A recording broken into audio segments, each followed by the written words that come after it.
សម្រាប់ Real Madrid បាទប្រិមត្តសួរថាតើឥឡូវនេះទិញកីឡាករដែរឬទេបាទលោក Florentino Perez ដែលជាបាទអ្នកដឹកនាំ Real Madrid ផ្ទាល់តែម្ដង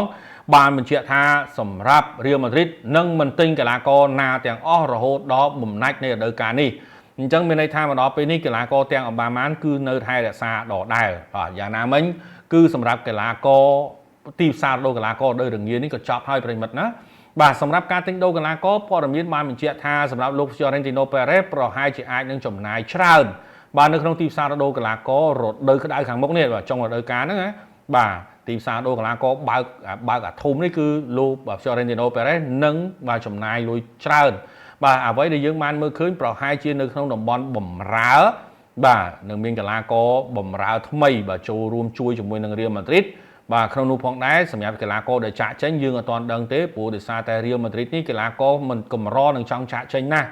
បាទអញ្ចឹងយើងមិនដឹងថាយ៉ាងណាបន្តទៀតប៉ុន្តែសម្រាប់ពេលនេះគឺលោក Florentino Perez ថាអត់ទាន់ត្រូវការកីឡាករទេប៉ុន្តែគម្រោងនឹងទិញដូរកីឡាករនៅបាទទីផ្សារដូរកីឡាករធំនៅខាងមុខនេះ